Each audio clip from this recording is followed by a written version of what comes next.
Nowda block অফিসের মধ্যে সরকারি কর্মীকে মারধরের ঘটনায় ধৃত তৃণমূল পরিচালিত নওদা পঞ্চায়েত সমিতির বন ও ভূমি কর্মাধ্যক্ষ তমাল শেখকে বহরমপুর কোর্টে পাঠানো হলো শনিবার সকালে।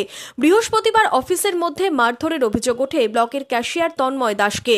দেখুন, আমাদের বিডিও অফিসে আমরা জাস্ট আমাদের যে ক্যাশিয়ার সাহেব আছেন ওখানে আমাদের সভাপতি সাহেব আমরা কয়েকজন মিলে কাজের বিষয়ে একটু কথাবার্তা বলতে কথা কাটাকাটি হয়, সেই নিয়ে একটা অভিযোগ হয়েছে।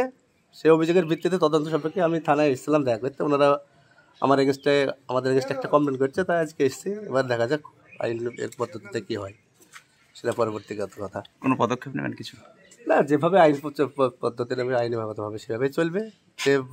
যে এটা আমাদের বিরুদ্ধে যে অভিযোগ করেছে সে অভিযোগটা সত্যতা যাচাই হবে। ওখানে আমাদের সিসিটিভি ফুটেজ আছে, দেখে নিতে পারেন যদি কোনো কিছু হয়ে থাকে ওখানে। এই ঘটনার প্রতিবাদে শুক্রবার ব্লকের সমস্ত স্থায়ী কর্মীরা কর্মবিরতি করেন।